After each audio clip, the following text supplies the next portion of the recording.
जी 12th class students, आज की video में हम एक्सरसाइज 4.3 के दो क्वेश्चंस करेंगे जो questions examination point of view से काफी इंपॉर्टेंट है। Question number 13 and 40।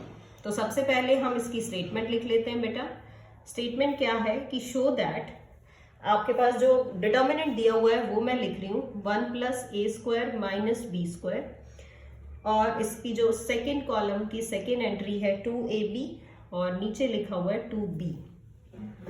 Next column लिख लेते हैं। Next column is 2ab 1 minus a square plus b square and the next one is minus 2a। उससे नेक्स्ट कॉलम की बात करें तो माइनस 2b 2a और ये आएगा आपका 1 minus a square minus b square. ये डिटर्मिनेंट है और इसकी वैल्यू हमें प्रूव करनी है 1 plus a square plus b square raise to the power 3। तो देखते हैं बेटा कैसे स्टार्ट करें। तो सबसे पहले तो वही प्रोसीजर है, आप अपने इस डिटर्मिनेंट को डेल से डिनोट कर लीजिए और ये डिटर्मिनेंट मैं दोबारा से लिख देती हूँ 2ab minus 2b 2ab 1 minus a square plus b square 2a 2b minus 2a 1 minus a square और साथ में है माइनस बी स्क्वायर। अब बेटा राइट हैंड साइड को साथ साथ देख के चलेंगे। राइट हैंड साइड में जो वैल्यू है मेरे पास वो है 1 plus a square plus b square. तो कुछ मैं ऐसा ऑपरेशन लगाऊं कि एटलीस्ट मेरे पास ये वैल्यू निकल के आए। तो देखिए कैसे ऑपरेट करेंगे हम इसको। मैं इसको ऑपरेट कर रही हूं operating C1 changes to C1 minus b C3। समझिए C1 माइनस बी C3, इसमें इसको B से मल्टीप्लाई करते हैं और सब्ट्रैक्ट करते हैं इसमें से, यानी B से मल्टीप्लाई करेंगे तो B स्क्वायर बन जाएगा और माइनस 2 है तो माइनस और माइनस प्लस हो जाएगा।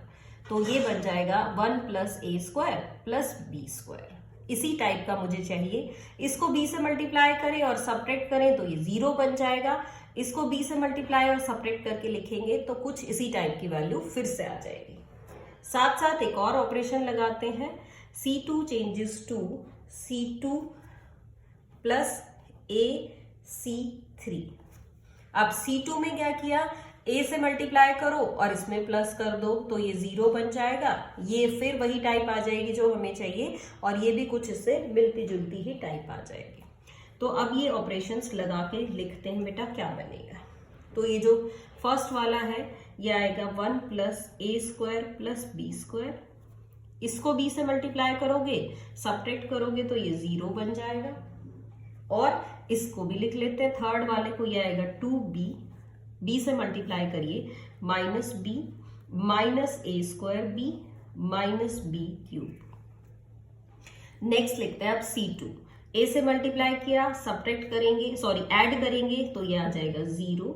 a से मल्टीप्लाई करेंगे ऐड करेंगे तो ये आएगा 1 plus a square plus b square और यहाँ इसको लिख लेते हैं minus 2a plus a minus a cube minus a B square. और थर्ड कॉलम में कोई चेंज नहीं था तो हम थर्ड कॉलम को एज इट इज लिख लेंगे इन दिस वे। चलिए एक बार इसको और सिंप्लीफाई करके लिखते हैं। ये आएगा 1 plus a square plus b square 0 और इसको आप देखेंगे तो ये आएगा b और मैं इसमें से b लिख रही हूं तो ये आएगा b minus a square b minus b cube. इस तरह की जो वैल्यू है वो मुझे इसमें नजर आ रही है क्योंकि मैंने इसको सब्ट्रैक्ट किया था। तो सब्ट्रैक्ट करने से बेटा इसके साइन भी चेंज हो जाने चाहिए थे, तो इसके साइन चेंज हुए, ये आपके नेक्स्ट के भी साइन चेंज हो जाएंगे। In this way you can write. Okay, now 0 1 plus a square b square और यहाँ पे आपके पास वैल्यू आ रही है minus a cube minus a B square और minus 2b 2a 1 minus a square minus b square. ये डिटर्मिनेंट है। और थोड़ा सा इसको एक्सपेंड करते हैं। देखिए 1 plus a square plus b square 0, इसमें से b कॉमन निकालिए 1 plus a square plus b square. इसको लिखा 1 1 plus a square plus b square, यहाँ से माइनस ए कॉमन निकाला तो 1 plus a square plus b square, ये आएगा माइनस 2b 2a और 1 minus a square minus b square. अब आपका मेन टारगेट क्या है कि आप देखो हम कॉलम 1 में से और कॉलम 2 में से भी कॉमन निकाल सकते हैं। तो मैं लिख रही हूँ taking 1 plus a square plus b square common from C1 and C2। तो C1 में से भी कॉमन और C2 में से भी, तो हम इसकी पावर 2 लिख सकते हैं। और क्या बचा 1 0 b 0 1 minus a minus 2b 2a 1 minus a square minus b square. ये आ गया आपके पास। एक और ऑपरेशन लगा लेते हैं बेटा, ऑपरेशन लगा के देखते हैं क्या बनेगा। अदरवाइज आप इसको डायरेक्टली भी एक्सपेंड कर सकते हैं, लेकिन अगर हम एक और ऑपरेशन लगा लेते हैं तो it is easy for us to solve. तो मैंने क्या किया, मैंने कोशिश की कि मैं इसको 0 बना लूं। कैसे बनेगा 0? हमने कहा कि operating R3 changes to R3 minus BR1। b से मल्टीप्लाई कर लेते हैं और इसमें से सब्ट्रैक्ट कर लेते हैं, तो ये आएगा 1 plus a square plus b square 1 0 minus 2b 0 1 2a, ये बन गया 0। इसमें कोई चेंज नहीं आया 0 की वजह से। और इसको देखिए b से मल्टीप्लाई करोगे सब्ट्रैक्ट करोगे तो भी साइन चेंज होगा, तो ये आएगा प्लस 2b स्क्वायर। यहाँ लिखेंगे तो ये बन जाएगा 1 minus a square plus b square. इस टाइप की ये जो वैल्यू है आपके पास ये आ जाएगी 1 minus a square plus b square. तो अब आप चाहो तो इसको एक्सपेंड कर देते हैं with the help of first row. तो सिर्फ यही 2 मैट्रिसेस लिखे जाएंगे। तो मैं अब इसके बाद लिख रही हूं कि expanding by first column C1। तो C1 से एक्सपेंड किया हमने, तो देखिए क्या वैल्यू आएगी। एक तो ये इसका स्क्वायर लिखा जाएगा, साथ ही मैं लिख लेती हूँ 1 plus a square plus b square का स्क्वायर इंटू 1 इंटू डिटर्मिनेंट लिख लेते हैं जो आपका यूज होगा। सिर्फ ये एलिमेंट आएगा आपका 1 इंटू, तो 1 माइनस ए 2a और साथ में ये वैल्यू। तो ये हमने यहाँ लिखा 1 माइनस ए 2a और 1 minus a square plus b square. अब इसको सॉल्व कर लेते हैं। ये आया 1 plus a square plus b square whole square और इसको यहाँ मल्टीप्लाई करिए, ये आएगा 1 minus a square plus b square. Subtract करेंगे तो ये माइनस और माइनस प्लस हो जाएगा प्लस 2a स्क्वायर। इसको ध्यान से देखोगे बेटा तो ये क्या बन रहा है 1 प्लस ए स्क्वायर और प्लस बी स्क्वायर, यानी कि ये आपके पास सॉल्व करके 1 plus a square b square, यहाँ 2 पावर थी यहाँ 1 और आ गई तो ये क्यूब बन जाएगा और which is your right hand side. और यही हमें प्रूव करना था, यही हमारी राइट हैंड साइड थी। तो इस तरह से ऑपरेशंस लगा के हम इस क्वेश्चन को करेंगे। थोड़ा सा ऑपरेशंस अलग है इसके, तो हमें कंसंट्रेट होकर इसको समझना है। Now moving on to the next question, that is number 14। देखते हैं बेटा स्टेटमेंट क्या है उसकी। इसमें हमें शो करना है a square plus 1 then a b then a c. Next लिखा a b b square plus 1 और द नेक्स्ट इज आपके पास आया बी सी। फिर हमने लिखा सी ए सी बी और ये आएगा सी स्क्वायर प्लस 1। और ये जो वैल्यू है ये आनी चाहिए 1 plus a square plus b square plus c square. ये हमें प्रूव करना है। तो स्टार्ट करते हैं इसको। पहले डेल ले लेते हैं, डिटर्मिनेंट की वैल्यू है, एक नंबर ही आएगा तो a square plus 1 a b c a b b square plus 1 c b a c b c c square plus 1। बहुत ही ट्रिकी सा है बेटा क्वेश्चन, इसके ऑपरेशन को ध्यान रखना है। हम क्या कर रहे हैं, सबसे पहले तो मैं इसको इस तरह से लिखूंगी ए बी सी और ए बी सी, यानी सेम नंबर से मल्टीप्लाई और सेम नंबर से डिवाइड। तो आपके जो मैट्रिक्स है उस पर कोई इफेक्ट तो नहीं आ रहा, या आपने डिटर्मिनेंट की नोटेशन यूज की है तो हम डिटर्मिनेंट की ही बात करेंगे, डिटर्मिनेंट पे कोई इफेक्ट नहीं आ रहा। तो इसका यूज क्या है अब वो समझते हैं। ये जो ए बी और सी है इसको हम मल्टीप्लाई करेंगे अंदर, और मल्टीप्लाई किस तरह से करेंगे, इसको हम कॉलम वाइज मल्टीप्लाई करेंगे।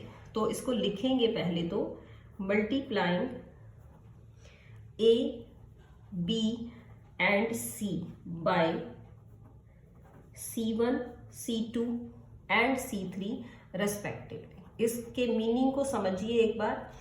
ए को मल्टीप्लाई करेंगे फर्स्ट कॉलम से, बी को मल्टीप्लाई करेंगे सेकंड कॉलम से, सी को मल्टीप्लाई करेंगे थर्ड कॉलम से। तो मल्टीप्लाई करके देखते हैं। डिवीजन वाला एज इट इज रहेगा, सिर्फ हमने मल्टीप्लीकेशन वाले को लिखा है। इसको मल्टीप्लाई किया फर्स्ट कॉलम से, ए स्क्वायर बी और ए स्क्वायर सी। बी को किया सेकंड कॉलम से, तो A B square, B into B square plus 1 और सी बी स्क्वायर। यहां आएगा सी, तो A C square B C square और C into C square plus 1। चलिए मल्टीप्लाई किया है कॉलम्स में, कॉमन निकालेंगे रोज में से। तो देखिए अब फिर क्या लिख रही हूं मैं, taking a B and c common from R1 R2 R3 respectively, same sequence में। देखो ए रो, फर्स्ट रो में से ए कॉमन निकाला जा सकता है, सेकंड में से बी और थर्ड में से सी, फिर ताकि यहां दोबारा से ए बी सी आ जाए जो कि वैल्यूज आपकी कट हो जाएंगे। देखिए क्या बनेगा डिटर्मिनेंट, यहां फिर से ए बी सी आ जाएगा बाहर, और ये बनेगा ए square plus 1 b square c square. ए कॉमन आ गया, इसमें से बी कॉमन लेंगे, तो a square b square plus 1 C square. यहां से सी कॉमन लेंगे, ए स्क्वायर बी स्क्वायर और सी स्क्वायर प्लस 1। इस तरह से हम इसको लिख सकते हैं, और ये वैल्यू आपकी कट हो जाएगी। इसी सेम डिटर्मिनेंट को मैं दोबारा से लिख रही हूं बेटा, क्या वैल्यू बनेगी, और फिर देखते हैं इसके क्या ऑपरेशंस आएंगे। तो अब ये ऑपरेशंस लगाने के बाद जो मेरे पास डेल आया है वो आया था a square plus 1 a square and a square. यहाँ है b square plus 1 b square. यहाँ है c square and c square plus 1। जो प्रूव करना है वो है 1 प्लस, देख लीजिए एक बार, प्रूव करने वाली जो वैल्यू है वो है 1 plus a square plus b square plus c square. तो हमें इसी वैल्यू को देखना है। जैसे ही हम इनको ऐड करके देखेंगे तो आपके पास यही सेम यूज हो रहा है। तो हम इसको ऑपरेट करते हैं।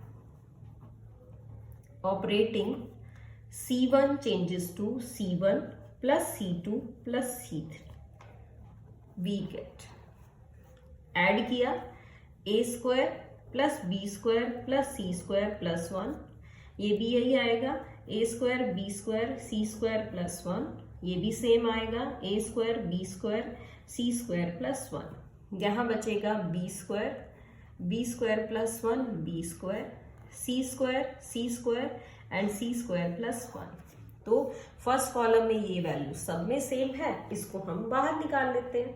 देखिए क्या आएगा, ये आ गया आपके पास 1 plus a square b square c square.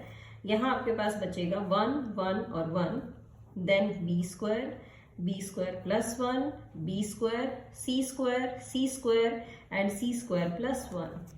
The next target is कि हम इसमें से कुछ ना कुछ वैल्यूज को या किसी ना किसी एलिमेंट को जीरो जरूर बनाएं। तो ऑपरेट कर लेते हैं बेटा accordingly.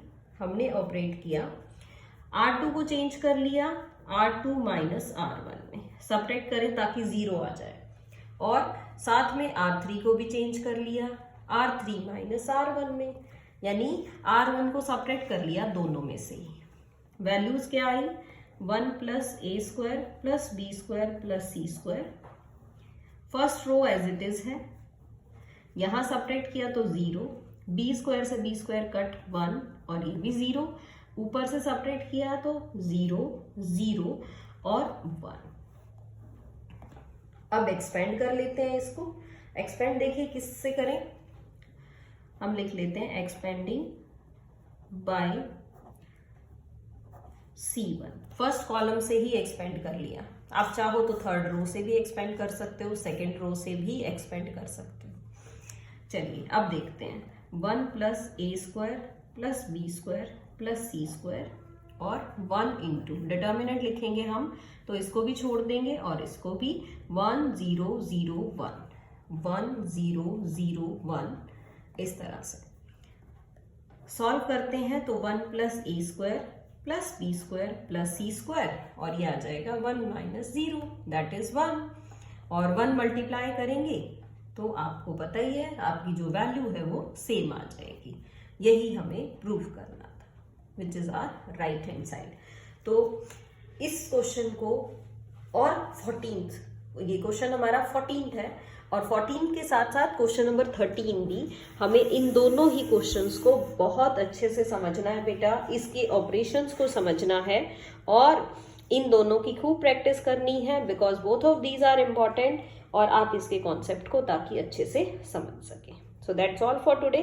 Thank you so much. Have a good day.